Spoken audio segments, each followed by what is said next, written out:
All still getting there. I can see 1, 2. The G trying to put it around as well. She's putting down bench. Think about this.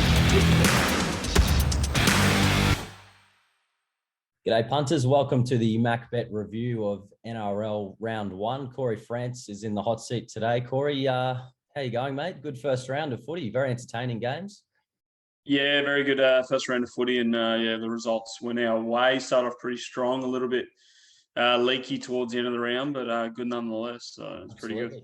Yeah, you risked 36 units across the round. You said you were keeping the powder dry, but you ended up steaming into most games, which was good to see. So yeah, 36 outs, and we had 7.4 unit profit. So you've won at 20% pot, up and about. Yeah, no, it was good, and yeah, I know I did say I was probably going to keep it a bit quiet, but yeah, I guess opportunities opened up. Some markets we didn't expect sort of popped up there as well. So no, it was good, and then yeah, I had to sort of take advantage of that, and it went our way. So absolutely, yeah, you were steaming in, and yeah, the big thing we spoke about last week was the player prop markets, where you didn't get them last season, but good to see the likes of Top Sport and Sportsbet going up with these special markets this season. And yeah, that was really your bread and butter this round, especially with all the results there. So yeah, good to see him back. No, definitely, and hopefully we get a few more agencies pop up with some more markets in the coming weeks, and yeah, probably a bit of sort of change of pace with those player performance markets. A bit different to, I guess, most tackles, most meters, things like that. But there was definitely a bit of an edge there to sort of uncapitalized sort of points and things like that. So no, it was pretty good. So absolutely. And yeah, guys, we're going to do this video each week on a Monday or a Tuesday. We're just going to do a quick review of each game, how Cory played, and obviously some results as well. But before we get stuck into the first game of the round, Cory, you sent something through in the Discord, which is where all the tips go for the NRL service. You sent something through, a bit of a season preview. You were keen to back the Melbourne Storm in the futures book early on Betfair. Had some really good reasoning there, and well, yeah, it was an absolute horror watch, especially for Bellyache. I wanted the camera on him full time. Lots of injuries in the game. How are you feeling about your position there now? Yeah, it's not ideal. They've drifted a little bit, but not too badly. I still feel like the next 6-7 weeks they should still win pretty much every game. Yep. There's going to be a few tough ones there, but they do get some key guys back, especially this week. Harry Grant, Cam Munster, Chris Lewis, guys like that. So yeah, I think they've lost Brandon Smith about 3-4 weeks, and Welch probably the season. Yeah, tough for Queensland. So yeah, that one. Well, it's definitely going to be a tough one. It's always this time of year that we lose a few big guys, especially heading into Origin, as if we're not already against the wall. But so I don't think it's a too major concern. So like the price obviously has drifted, but it's definitely not drifted in a way that it's rip your ticket up sort of stuff. So that's good. And yeah, you're going to send through updates in that Discord throughout the season, just if you see little angles, the way just to play that market. Yeah, definitely. I think each sort of week you've got to sort of look at well in advance and things like that, and sort of take a position how you see teams sort of finding themselves in a week or two's time. And yeah, there's definitely some teams I'm interested to get involved at, but it's just about getting involved at the right times. For sure. All right, let's jump into the first game from round 1. It was the Panthers against the Sea Eagles, with the Panthers getting the wood over the Sea Eagles there, 28-6. There's a stack of money late for the Sea Eagles too. You can see the bets on screen here in our Discord. This is the preview that Cory sends through before each game, roughly 10-15 minutes before once lineups are announced. Yeah, so lineups sort of get finalised an hour out beforehand. So barring any sort of major late changes, I guess it'll be, I don't know, 45 to an hour outside. But yeah, it could be closer to game time if there's a heap of late changes. So. For sure, and we'll do a little bit of a rundown of the sheet. Obviously, we've got the rated prices there for each team head to head. There's a bit of a match pre-match comment, and then yeah, up the top we've got the unit bets. So, Cory, I might let you talk us through the bets you had and why, and maybe how they went as well. Yeah, so obviously with these player performance bets, they're basically whoever has the most points at the end of the day, and those points are accumulated by 1 point for every 10 meters run, 1 point for every tackle, 10 points a try assist, 5 points a line break, and gee, I'm probably missing something there, but I believe that's it anyway. It's all explained there on the market when you do go to bet. So yeah, you've done well. Remember them. So And so I guess one of the early sort of points I picked up in terms of that is the try assist obviously massive. 10 points is a clear discrepancy amongst the other things there. So you guys like your Cody Walkers and those sort of very ball playing players tend to score well in that sort of field. And Mitch Moses sort of showed it yesterday. I think he had about 3 try assists. So in that sort of market, in this sort of situation, you've got a very low scoring tight game where the tackles actually become the second most important key. And I guess Coruscant, he was up against Turbo and Luai in that sort of market. And I knew that regardless of whether if Turbo does score a try, even 2 tries, it's only 8 points at the end of the day. Coruscant's probably going to make that up in tackles in about 20 minutes. So, I think we priced this one up at about $1.70 or something like that. Yeah, right. And so, it was pretty decent value to have a small play there. Probably something maybe later in the season I might have gone a little bit harder, but just early days, sort of want to tread carefully. And Turbo, Jake Torovic in his one, same sort of situation. Garrick was actually shortening even closer to kickoff there. And a lot of that, I think, had to do with Manly obviously being favoured. Garrick's their goal kicker. But the thing is, being a winger, he's not going to have try assists. Line breaks probably rarely come for a guy like that. So you're relying on him to have big meters and big points. And I just didn't think that was going to match up even close to what Jake would get in terms of his points. So in the end, he played 80 minutes with the Lawton injury. And that was a comfortable win in the end, and pretty good to have 3 units on. So. Yeah, for sure. Best bet there. And last one here, we had 1 unit on Ruben Garrick, under 45.5 from the player performance market. Didn't expect a big game from him. No. I think across the whole round, there was 5 guys that we took unders in those performance markets. I probably undervalued most of them by about 20 points or thereabouts. And each one of those collected. So it's a bit of a trend there and a bit of an edge, I reckon, that it's just seemed like they overvalued a lot of the wingers and the players that just weren't going to score well unless they got a lot of points. So that was definitely one of them, and obviously it coincided with the Jake Trbojevic bet. So. For sure. A couple of little nuggets of knowledge there for the guys listening at home. Corey, what about the overall match? How did you think each team performed?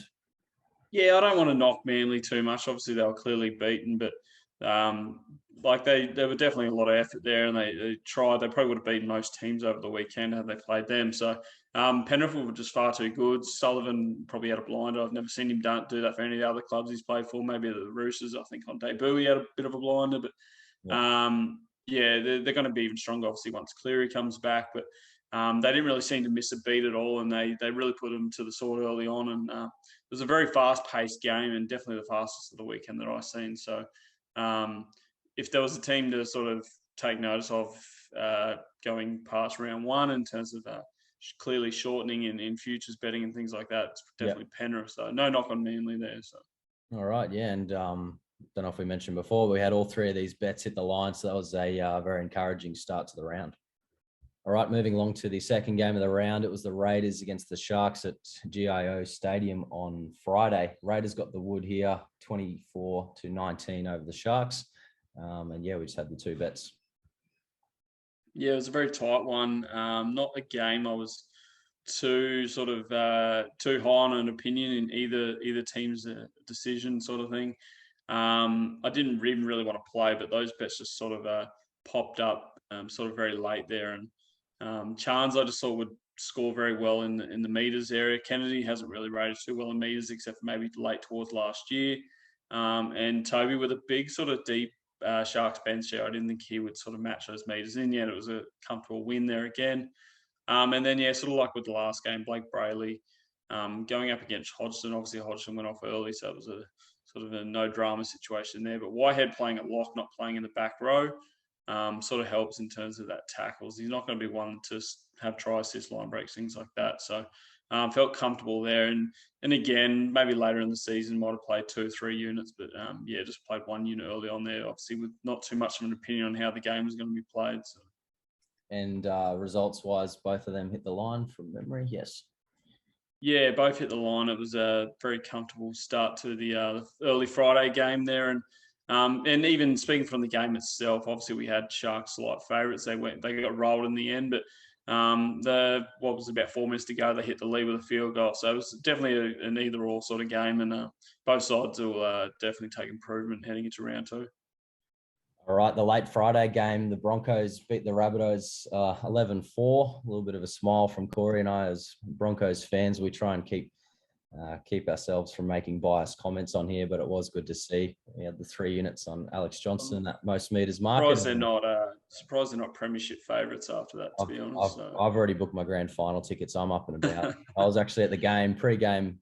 Someone asked me if I was a Broncos fan. I said, oh, yeah, I'm thinking about going to Dolphins next season. But then after the match, I was very firm, staunch Broncos fan. So we'll see how the season goes out. I'm a bit of a plastic there, but yeah. Could be upside down after this week when they play the Dogs. So. Yeah. Well, we'll definitely see. But yeah, I'll let you talk us through the game. Yeah, so it was a tough game to sort of assess. As I sort of mentioned in the comment there, I couldn't really get Brisbane any worse than 9 to 10.5, sort of in that range. And that was sort of like penalising heavy with the ratings and also my own ratings. And it was a tough game because like I haven't liked much from South pre-season, stuff like that. And obviously the losses of Bennett and Reynolds and not having Mitchell around, it was always going to be a tough ask for them to sort of compete to what they did last year. But yeah, to be honest, simply both teams, I wouldn't say both teams would crash in this game, but Brisbane obviously just a slightly better side. So yeah, I wouldn't read too much into Brisbane overall down the track, but I feel like there's definitely some improvement, and obviously they do get Reynolds back in week 2, so should be good there. From the bets perspective there, Johnson was a late change to fullback with Blake Taaffe getting ruled out. So I'm not sure if that price had already been reassessed or not, but he definitely wouldn't have been a bet if he's on the wing, but it makes a massive difference when he goes to fullback there. Easy sort of 10 to 20 metres on every sort of carry back after a kick. So Asako's never been a massive one for that, often passes off to Corey Oates and the wingers that are at the back there as well. And then Totola, obviously, a deep sort of Rabbitohs bench there. So very comfortable to have 3 units on that one. And it was a pretty comfortable watch as well. Kurt Capewell, a bit stiff in this one. Probably our first loss of the weekend there. I think he ended up with about 40 tackles. And Jairo had 42. Obviously, Brisbane being probably expected to defend a lot more in this game, being the outsiders, obviously didn't eventuate that way. Yeah. So, had Rabbits had more of the ball, I'm sure Arrow probably has 2-3 less tackles and Capewell a few more. So, $4 got a nice price there and just probably a bit unlucky. And how good was that that drop goal from Kurt Capewell, the glory boy, sorry. Excuse me. Yes, just clarify that one. No, it was a bit of a shock. I think being in the stadium myself, watching it live, I didn't even realise it was him that kicked it until I'd woken up in the morning. So, definitely. I'd love to know what a price you'd sort of get if you sort of offered Capewell to kick his first field goal on debut as Brisbane captain. It was amazing. Yeah. Without hesitation too, ball in hands, he just dropped it straight down and slotted it. So I was up and about. Yeah, there was definitely rhythm there too. It's like, I think one of the commentators said Cleary's been holding him back. So it was a good kick. So that's too good, the Bronx. Okay, moving along to the Roosters against the Knights. Bit of an upset here. Knights winning 20-6. No bets this game for us though. No bets, but I was definitely wrong in terms of how I saw the game going. I thought Roosters would easily romp away with the win here. I don't give Knights much of a chance this year, but I guess the guys I knocked, like Gagai saying might be a bit too old. He's a bit past his time, and Adam Clune, they actually had pretty good games. So, Knights really stood up here, but Sydney Roosters, obviously they had their issues. They lost Radley early on, and but no, they'll be a lot better for the run. They've got a few guys coming back soon as well, and I expect plenty of improvement. They got Manly this week at the SCG on Friday, so great test. Both sides obviously coming off disappointing defeats, so great game there Friday to obviously see who wins. And it's weird to think that one of those teams is going to be 0-2 after 2 rounds. So. All right, moving along to the next game of the round. It was the Warriors and the Dragons. Dragons got the cash here. They won 28-16. We've had a stack of bets here. I'll let you take the honours there, Corey. Yeah, I was caught a bit off guard here, actually. Bit of 3 units in total there spread amongst Jack de Belin, and definitely didn't play the sort of minutes I expected him to play. In terms of the player performance markets, yeah, he was never really in the hunt there at all. And yeah, the most tackles markets, even despite them sort of even trailing and sort of struggling at one point in that match, he just couldn't find the right areas that I thought he would. So it was a bit disappointing there. Eli Katoa actually won that most tackles market, and he sort of like it was sort of a bit ignored towards the end of last year from Nathan Brown as coach, but obviously he's turned a corner in pre-season. He's definitely utilised him a lot more there, so you probably expect to see him play some more bigger minutes in weeks to come. We sort of did have some wins. There was a bit of a chop out for the round. Dallin Watene-Zelezniak, again, I mentioned about those unders bets, obviously sort of being overvalued there, 37.5 for a winger that doesn't really do too much. He did score a try, and it was a try that was pretty much handed to him, but yeah, that's 4 points at the end of the day, and it didn't really make much of a difference. And then Wade Egan, again, he sort of just defended the house down. He's only up against Zelezniak and Hunt. Obviously, Hunt still had a good game, but definitely sort of couldn't compete with the points there. He didn't really play much of a full playmaking role. That was sort of left to Talatau Monet or Junior Monet, as some of the reports sort of name him. So yeah, no, it was a bit of a chop out sort of round. And to be honest, in terms of the game, I see big things with this Dragon side for the future, whether it be this year, next year, things like that. But I don't think the Warriors sort of really showed us their true potential as well. Both sides could have been a lot better, and I'd like to think that both will get better in weeks to come. So, all right, well, we'll keep an eye on these two, and yeah, scathing review of Zelezniak there. Cop that.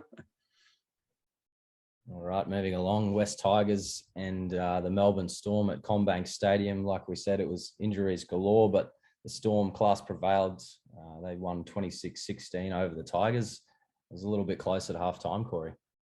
Yeah, the Tigers looked like they were just all over them here, and understandably so. Obviously, was it fairly early days? They lost, obviously, Welch, Brandon Smith, and who was it?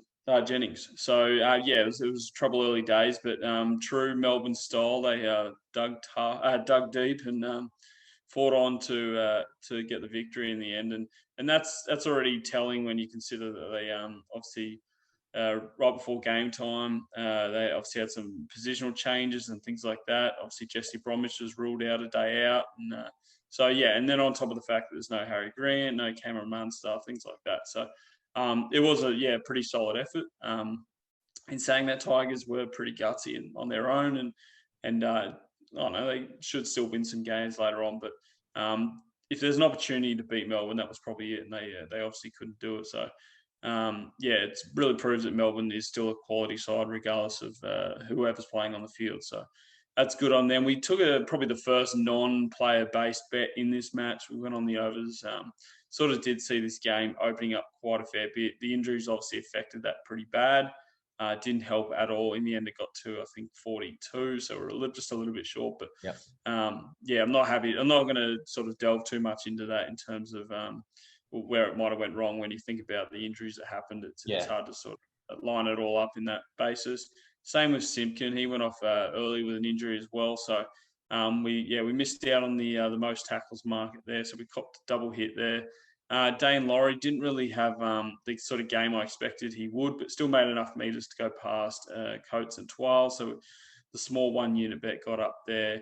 Again, Coates, he's a winger, so we sort of don't expect much unless he makes big breaks. He's going to have a big year playing in a heavy attacking side compared to what he was with Brisbane. Yep. So he's going to have plenty of tries and things like that, but it just didn't seem like a game where he was sort of a bit overvalued in that sort of market. Pappenhausen was probably one of the quiet ones, but again, if you got no feed forward from those the forwards and things like that, it's hard for him to sort of take much of an advantage of that. Noel Faluma in the end, basically, he sort of returned to his 2019 sort of stats. He used to be a big ball runner like a Brian To'o that would make a lot of easy meters out of first tackle off the ruck sort of thing, but it was a bit quiet last year. So sort of returned to that, had a pretty solid game, was enough to get past Pappenhausen there. So I'll definitely take that on board going forward. All right, the early Sunday game, Eels and the Titans. This was just a torture game to watch. As you can see from the bets, we sprinkled some units on, Titans to win at $4.20. Took the plus, which hit the line, but yeah, just tough viewing. They just didn't know how to stick the neck out late, did they? No, it was definitely a tough one, and I'm surprised we actually took a win for the game in Yeah. terms of bets, but we What was did. the It what felt was like a what was the over underline on captain's challenges or strip balls? Far out. I reckon they spent 15 minutes going upstairs. It was It would frustrating. have been at least 6, probably captain's challenge. I think Eels got every single one right. It's pocket So talk for me because we were getting rolled, so I was just frustrated with everything. But yeah, yeah, and it was one of those games where I think after about 20 minutes or whatever, it looked like it was going to be pretty one-sided towards the Eels. They just have everything going their way, sort of thing. And yeah, but yeah, no, credit to the Titans. They really stuck tough and showed a lot of potential of what they've got to offer. And that was with obviously Brimson getting ruled out before game time as well. So yeah, no, it was a bit stiff. Obviously, we took the 420 head-to-head. Just thought there was a bit of an overreaction towards Parramatta here. Not exactly sold, and that was probably, I guess, true in the end. We're just unlucky not to get the head-to-head. But yeah, a few contentious calls late there. Wouldn't say I was exactly happy about those calls, but yeah, it I was would sort have of liked to have done this video straight after the game. It would be an adults only version, I think, and there'd be a few beeps in the audio. yeah. So they basically got 2, 3 penalty goals to finish the game and basically go from behind to in front. So Yeah, yeah, you'd rather see a team win with a spectacular try or something like that, not just yeah, not in the fashion they did. But yeah. that's round one. There's 24 more chances for the Titans to come back. But no, it was a pretty good game on their behalf. But in saying that, sort of went the unders on 2 of their players in the performance markets for feeder. Obviously, he's always a natural sort of high scorer in terms of statistical advantages and things like that. Line breaks is definitely one that he would sort of take advantage in those sort of markets. However, it's only 5 points and he wasn't really given the opportunity at all. I think he only had about 4 or 5 runs or balls given to him. So that was an easy one there. He's not much of a try assist and tackles when he plays on the edge.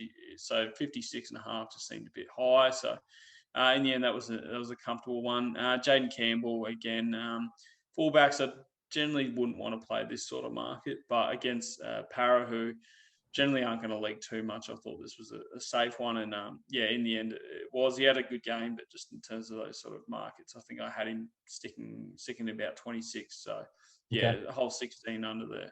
All right, last game of the round. It was the Cowboys and the Bulldogs up there at Queensland Country Bank Stadium Sunday afternoon. If you were a bit hungover on the couch, this was a good one to chuck on and have a snooze to. It was a pretty terrible game, Corey.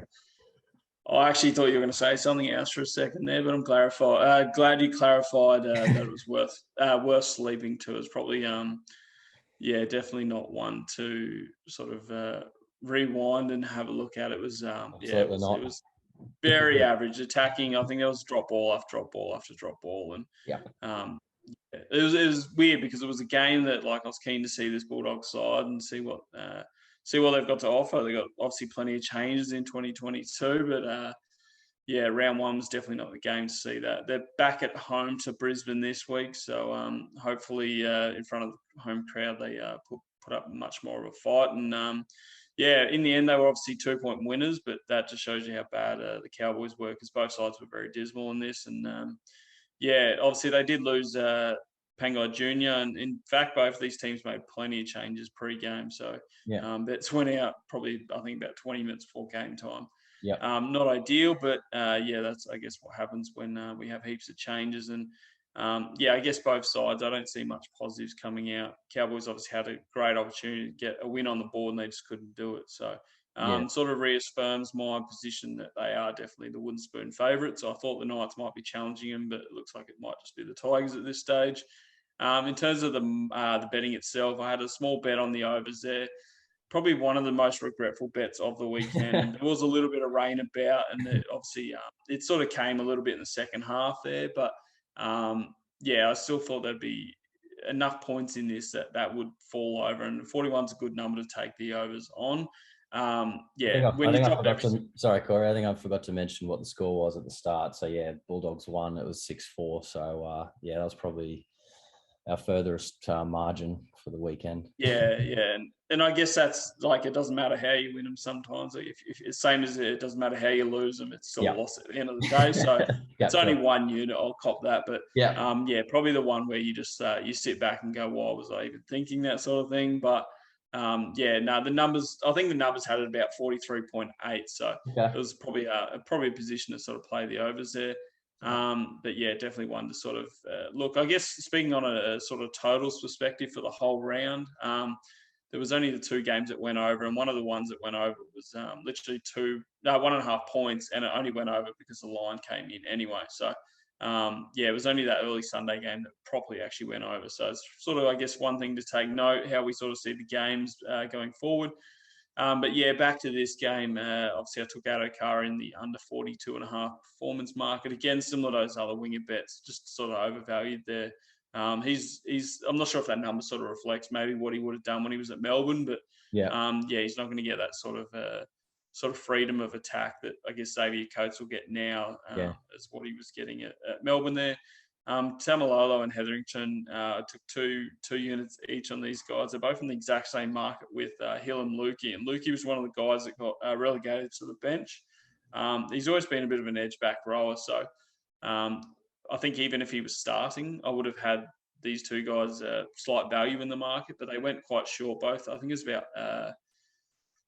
240 for Hetherington and about 180 for Tomalolo. And that was sort of like, I guess, the default sort of bet. Both of these guys, I'd expect one of them to come out on top. In the end, the pants were pulled down on this one. And Lukey came on, I think it was about 25th minute, something like that. And he played in the middle and tackled the house down. That was about the time when the Bulldogs started to gain a little bit more control. They were down 4-0 and come home a bit strong. So, yeah, it was a tough one to swallow to lose some units late there, but no, bit of a learning curve. The Hetherington go to the bin as well. That doesn't help.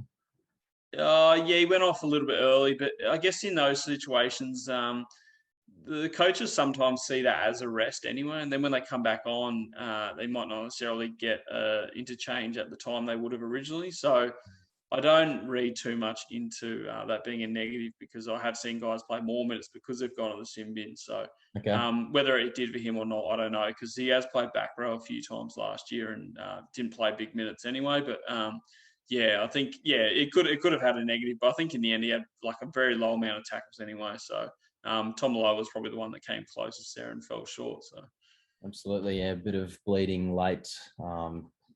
Getting a little bit of taking the shine off what was a profitable round, but yeah, good overall.